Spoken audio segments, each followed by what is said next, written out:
Salut à tous, j'espère que vous allez bien. Aujourd'hui on va faire une petite vidéo actualité un petit peu football, un petit peu Barça. On va parler un petit peu quand même de la Copa América et de l'Euro.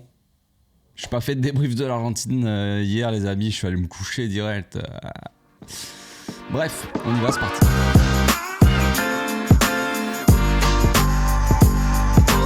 Au passage, n'hésite pas à nous rejoindre si c'est pas encore fait et à partager la chaîne autour de toi, ça fera plaisir à tonton. On va commencer par ce qui concerne le Barça et la grande nouvelle probablement du jour, c'est l'officialisation de la prolongation de contrat de Marc Casado les amis. Et oui, c'est un grand jour aujourd'hui, magnifique. Hier il y a l'info qui est sortie, Fabrizio qui a sorti l'info, qui a dit que ça allait être fait dans pas longtemps. Là il y en a beaucoup qui disent que ça va se faire aujourd'hui. Donc prolongation de contrat de Marc Casado jusqu'en juin 2028. Encore 4 ans de bonheur.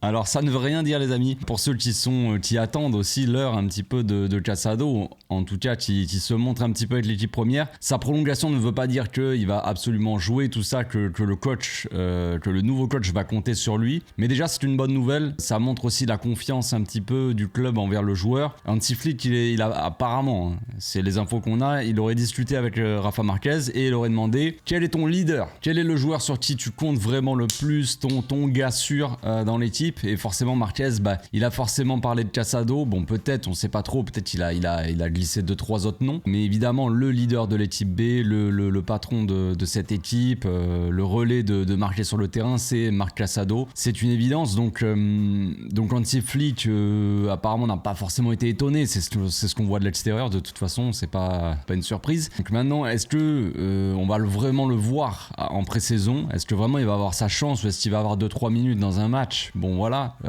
avec Xavi, étonnamment en tout cas, Xavi a fait confiance en beaucoup de jeunes, mais Casado, il n'a pas eu trop de temps pour se montrer. Il a joué quelques matchs cette saison, mais c'était pas assez pour que, tu vois, on voit vraiment surtout qu'on avait un problème au niveau de ce poste-là. Donc c'est quelque chose que je n'ai pas compris et que je ne comprends toujours pas vraiment. Mais c'est comme ça. En tout cas, on espère que Casado aura un peu de temps de jeu pour se montrer. Ça serait tout simplement une bonne nouvelle, c'est tout. On reste avec le Barça et les rumeurs mercato. Alors, ça parle de plus en plus de Frimpong.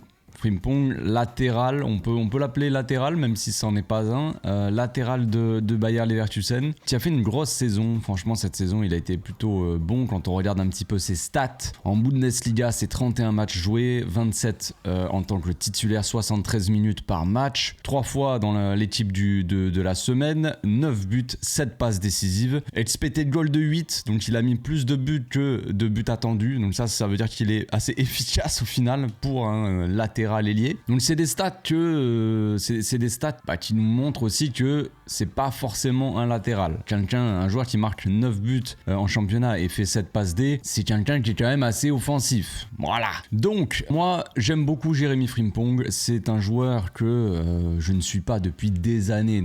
Je me rappelle que il fut un temps où on me disait ouais Jérémy Frimpong au Barça, qu'est-ce que t'en penses? J'étais là, je sais pas trop, j'ai pas trop suivi le joueur. C'était avant qu'il signe évidemment à Leverkusen. Et là, évidemment, forcément, maintenant, on connaît, tout le monde connaît Frimpong. Je veux dire, c'est plus une surprise pour personne. Et on voit qu'il a un profil très offensif, qu'il apporte vraiment offensivement à ses équipes. Bon, nous, on a besoin d'un latéral qui serait offensif. Alors déjà, ce qu'il faut se dire dans notre petite tête de supporter du Barça, c'est quel profil de latéral il nous faut, ou en tout cas, va avoir besoin Hansi Flick. Parce qu'il nous faut, ou a besoin le coach, c'est différent déjà. Parce qu'on a tous des goûts, les goûts et les couleurs. Mais le coach a aussi ses préférences par rapport à sa tactique et par rapport à son jeu. Je précise, c'est des raisons footballistiques, comme toujours.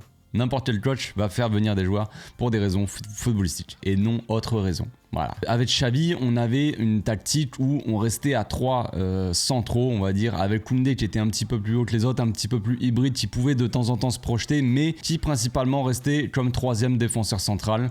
C'est ce qu'on a vu la plupart du temps quand Koundé était là. Même si on l'a vu aussi se projeter, mais comme je l'ai dit, voilà, pas me répéter. Et notre latéral gauche était très offensif et prenait le couloir, comme un ailier, quoi. Voilà, et jouer limite ailier gauche, voilà. Bref, avec Hansi Flick, je pense que ça sera différent. Si on reprend un petit peu ses tactiques, ce qu'il a déjà fait, que ce soit avec l'Allemagne ou avec le Bayern, il a ces deux latéraux qui sont offensifs, qui prennent le couloir, et il a son milieu défensif, son pivot, celui qui fait un petit peu le jeu, qui vient entre les centraux et les trois défenseurs, les deux défenseurs s'écartent avec le pivot, on va dire le pivot quoi, Kimmich ou Thiago quand c'était Thiago, qui venait entre les deux centraux et voilà. Donc c'est un peu différent, donc on a besoin, Flick aurait besoin peut-être plus d'un latéral droit aussi offensif, pas uniquement latéral gauche offensif et latéral droit défensif, mais offensif, donc les deux qui prennent le couloir. Donc dans ce cas-là, on se dit Frimpong, oui, c'est une belle solution, c'est un profil qui serait intéressant. Maintenant, Frimpong,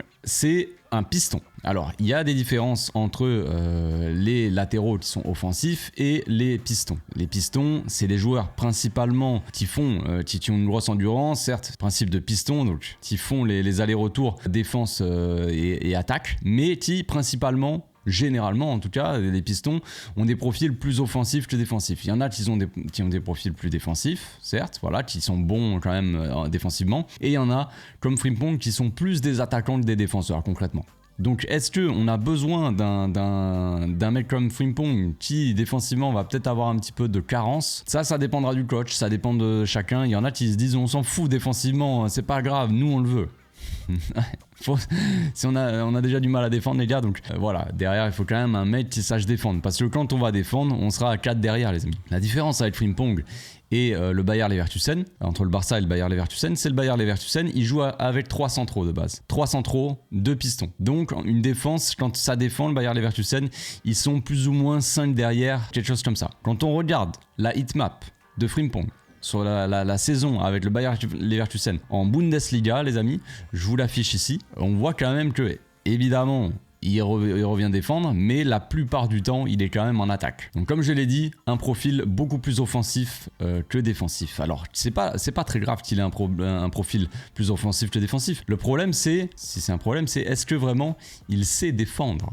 Il sait défendre. Quand on regarde un petit peu le profil du joueur alors là, je suis sur le site Data MB, bon, je fais pas de promo, je suis pas sponsorisé par ce site, mais si vous voulez aller faire un tour, c'est intéressant. On a un peu les profils des joueurs par rapport à leur qualité qu'ils font en fait, les actions défensives, les duels, les passes décisives attendues, les passes progressives, les centres, tout ça. C'est par rapport évidemment au poste des joueurs, quoi. Quand on a les attaquants par exemple, on va pas avoir forcément les actions défensives, mais on va avoir plus les buts ou les expected goals, les tirs cadrés, tu vois. Pour des défenseurs ou des latéraux, c'est différent. Donc quand on regarde le profil de Frimpong, on voit quand même que les actions défensives c'est très très léger, très léger. Les duels c'est très léger, les duel aérien c'est très léger, tout ce qui est en fait défensif c'est ultra léger, tout ce qui est offensif évidemment là par contre c'est du très haut niveau. Donc en termes de profil, ce qu'on a sur ce site là aussi, c'est que il nous montre ce qui est similaire avec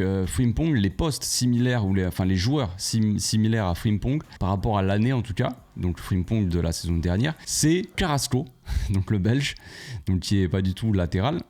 Même si au final il joue avec son pays latéral, hein, évidemment. Skjoldsen, donc ailier gaucher du Danemark. Yann Couto aussi de Gironne, si je me trompe pas. Donc généralement, ces profils similaires les joueurs qui sont un peu similaires dans son profil, c'est plutôt des attaquants que des défenseurs, quoi. Maintenant, si on veut comparer par exemple à Cancelo, en termes de profil, en termes d'aptitude, les duels aériens, les duels tout simplement, les actions défensives, tout ça, on voit quand même que Cancelo, il a un profil quand même assez offensif, évidemment. On va comparer aussi avec peut-être Koundé. Hop, on va mettre Koundé. Koundé qui joue latéral et on voit qu'il a beaucoup plus un profil défensif que offensif. Même si il est plus dans les duels Koundé, mais il fait moins d'actions défensives que Cancelo au final. Mais vous voyez un peu le profil de Frimpong, quoi. Le profil de Frimpong, quand on compare Cancelo qui a un profil de latéral très offensif, qui a joué au Barça, bref, pour un peu voir un peu ce que ça pourrait donner, et Frimpong, on voit quand même que Frimpong fait très peu d'actions défensives. Donc ça veut pas dire qu'il ne sait pas le faire ou qu'il est mauvais là-dedans. Évidemment, les joueurs, quand on compare un petit peu les profils des joueurs, quand on va voir un peu comment ils jouent, on le fait forcément par rapport à leur équipe et la tactique de leur équipe, le championnat, tout ça aussi, évidemment. Comme je l'ai dit tout à l'heure, le Bayer Leverkusen joue avec 3 centraux, donc donc Frimpong est un petit peu allégé en termes d'activité défensive. Il n'a pas besoin d'autant défendre parce que déjà, le Bayer Leverkusen a une possession monstre, a une domination monstre sur la plupart des équipes en Bundesliga. Donc déjà, plus tu as le ballon, moins tu fais d'actions défensives. Ça, c'est évident. Bon, le Barça aussi a le ballon, mais peut-être un peu moins que le Bayer Leverkusen en Bundesliga. Bref, en tout cas, quand tu joues avec 3 centraux, peut-être que tu as moins besoin de défendre, moins souvent, moins d'actions défensives, tout ça. Donc ça expliquerait aussi peut-être un petit peu la légèreté défensive de Frimpong. Mais quand même, en termes de profil, voilà, ça reste beaucoup moins défensif Frimpong que par exemple Cancelo, que on pourrait dire Cancelo il est très très offensif, mais défensivement, ouais, c'est pas fou. Voilà. Maintenant, est-ce que c'est le profil dont a besoin Flick? Ça, c'est la grande question. Flick aimerait beaucoup, apparemment, hein, c'est ce qui se dit. Flick aime beaucoup Frimpong, ce que je peux comprendre.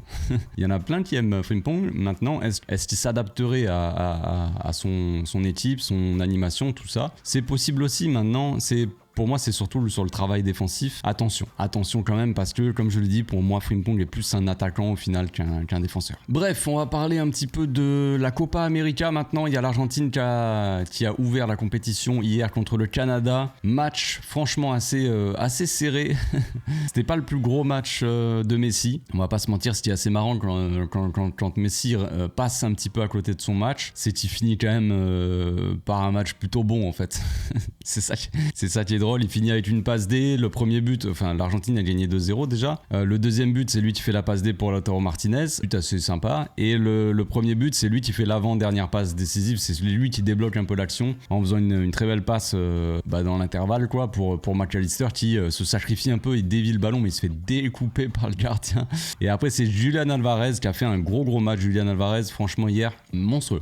Julian Alvarez, il est partout, l'activité qu'il a, le volume de jeu qu'il a, Julian Alvarez, je trouve ça toujours impressionnant quoi. Il est partout, il cavale pour 3 ou 4, c'est trop, c'est impressionnant. Les gars, si Julian Alvarez il est en vente, faut aller le chercher, c'est tout. Lewandowski, frérot. Julian Alvarez, j'aime beaucoup. Techniquement, il est toujours assez propre, beaucoup d'activités, beaucoup à se rendre disponible, voilà, très gros match. Messi a loupé pas mal d'occasions, dont un face-à-face où il est arrivé tout seul, il fait un petit lob et il tire à côté. Donc c'est pas le Messi qu'on a connu, mais voilà, c'est un début de compétition les amis. Pour ceux qui sont inquiets, calmez-vous, ça va bien se passer. On se rappelle du premier match de la Coupe du Monde de l'Argentine, ils avaient perdu 1-0 contre l'Arabie Saoudite, ça avait fait grand bruit, tout le monde avait dit tout le monde s'était moqué, ils ont fini champion du monde. Bon voilà, maintenant je pense que en termes de favoris pour cette Copa América, je pense que l'Uruguay, s'ils sont en forme, s'il y a pas trop, si Ronald par exemple il est pas blessé ou quoi, si c'est solide jusqu'au bout physiquement, si ça tient,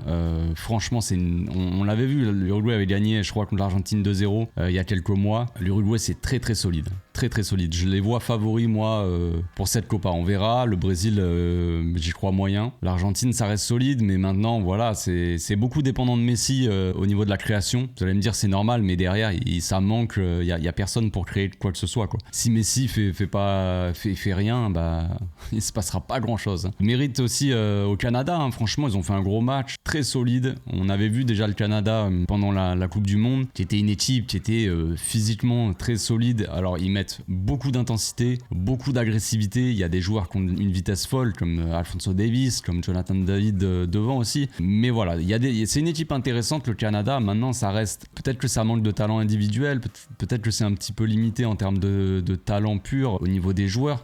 On sait que l'Amérique du Nord c'est pas hyper développé dans le football. Enfin, ils sont moins en avance que même s'ils commencent à rattraper un peu leur retard, les États-Unis, tout ça, mais on sait que voilà, généralement c'est un peu en dessous. Mais franchement, c'est une belle équipe le Canada. Hein. C'est une belle équipe. Défensivement, ils sont très solides, un bloc très compact. Et puis ça joue tous les coups à fond. Dès qu'il y a moyen offensivement d'y aller, ça joue très vite. Ils ont failli poser des problèmes à l'Argentine. Enfin, ils ont posé des problèmes, ils ont failli, ils auraient pu marquer, ils auraient pu mener un moment et tout. Mais après, quand même, l'Argentine a une défense solide. Et puis il y avait Dibu Martinez, hein, les gars. Ça reste solide. Concernant l'Euro, maintenant on va finir un petit peu de l'Euro. Hier, il y avait l'Espagne. Bon, j'ai fait le débrief, mais voilà, on a vu Lamine Yamal qui fait partie partie des 5 meilleurs joueurs d'Europe de moins de 23 ans en termes de dribble sur toute la saison. Et je crois qu'il a réussi 7 dribbles pendant son match d'hier. J'en ai parlé hier, voilà, Lamine, on va pas refaire tout un discours là-dessus, mais Lamine c'est quand même quelqu'un.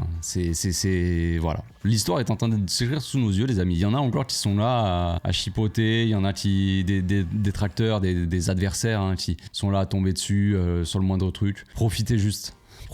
On est en train de voir, on a vécu, pour certains, on a vécu vu de nos yeux des talents comme Messi, comme Iniesta, comme des mecs comme ça, éclore aux yeux du monde et voilà, nous donner du football champagne tous les week-ends pendant des années. Et là, on a une nouvelle génération qui est en train d'arriver. On a des Pedri, des Lamine qui sont encore plus jeunes, mais Gavi, voilà, des mecs comme ça qui sont en train de sublimer ce sport, tout simplement. Donc profitons-en, tout simplement. Nico Williams aussi qui a fait un gros match hier.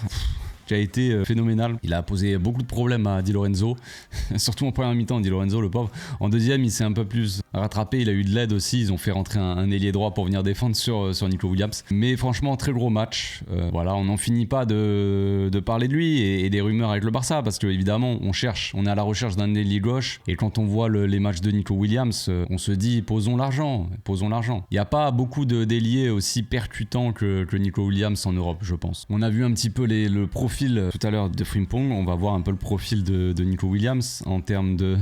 Alors c'est assez monumental hein, dans les dribbles, course progressive, enfin la progression du ballon quoi, c'est fou. Les assists aussi, les passes clés, bref, c'est assez complet.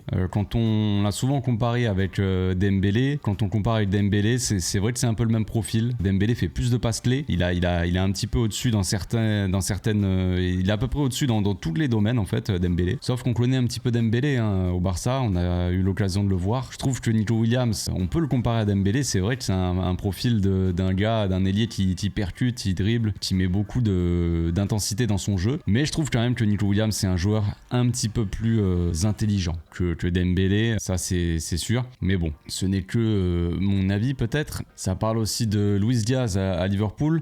Et quand on regarde les deux profils, Luis Diaz et Nico Williams, on voit quand même que c'est pas exactement Enfin voilà, ils sont pas aussi bons dans certains domaines. Nico Williams fait plus de passes clés, fait plus de passes décisives, a plus d'actions offensives, tout ça. Beaucoup plus de dribbles aussi que Luis Diaz. Luis Diaz est un petit peu plus peut-être, va mettre peut-être plus de buts, va être plus actif sur les cages adverses, on va dire. Mais voilà, après dans le jeu, Nico Williams, je pense, apporte plus. Bref, ça va être le tube de l'été de toute façon. Nico Williams, est-ce qu'il va signer au Barça ou pas? On va en entendre parler encore pendant des mois et des mois. Je sais ce que peut-être il signe. On verra bien. Moi, je suis assez chaud. Je suis dans le train Nico Williams, les amis. Chouchou, c'est parti. Ce soir, il y a la France qui joue. J'ai pas vu si Mbappé sera disponible. À part ça parle d'une opération. Puis après, finalement, il va pas se faire opérer, pas pendant l'Euro ou après. Je sais pas. Bref, je sais pas s'il sera titulaire. Je sais pas si c'est un peu tôt pour lui. Voilà, ça va être un gros match Pays-Bas France, le match un petit peu décisif peut-être pour la première place. Bon, je pense que la France quand même, généralement, globalement, collectivement, est au-dessus des Pays-Bas. Mais sans Mbappé, attention, c'est peut-être aussi le moment de remettre le vrai attaquant, le vrai buteur, le meilleur buteur de l'histoire de l'équipe de France titulaire. Qui sait? Giroud. Oui, ça peut faire rire certains, mais au final...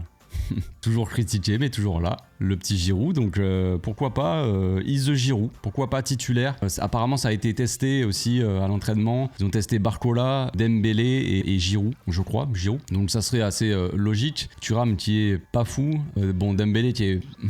Voilà, Dembélé. Mbappé qui s'est fait casser le nez, donc voilà, il faut tester autre chose. Je pense que c'est aussi le moment de voir un petit peu avec Barcola ce qui peut se passer. Peut-être que c'est un peu tôt de le mettre titulaire comme ça, direct, dans un match aussi important que le match contre les Pays-Bas, je ne sais pas. Peut-être que ce sera Thuram, Giroud et Dembélé, mais Thuram a tendance à rentrer vachement dans l'axe, par exemple, quand Mbappé dézone un petit peu. Se balade un petit peu, là Giroud va tenir son poste en pointe et il faudra un ailier gauche. Alors on sait que l'ailier gauche, on sait que Théo Hernandez monte vachement dans le couloir, on verra, c'est vrai que Barcola il a tendance à rester pas mal sur l'aile, à rentrer, à venir fixer les défenseurs. Si Théo Hernandez est dans la même zone, ça risque de se gêner un petit peu, donc je sais pas trop comment Deschamps va faire ça, mais ça sera intéressant de voir ça. Il y a aussi Lewandowski qui jouera ce soir, cet après-midi, je sais plus, oui cet après-midi je pense. Un match que, je regarderai probablement pas, mais par je regarderai, parce que je crois que c'est Pologne-Autriche, donc les gars, ça sent pas bon pour la Pologne. L'Autriche qui a posé beaucoup de problèmes à la France, je pense que la Pologne va avoir aussi beaucoup de problèmes. On se retrouve ce soir les amis pour le débrief Pays-Bas-France. D'ici là, portez-vous bien, passez une excellente journée. Ciao.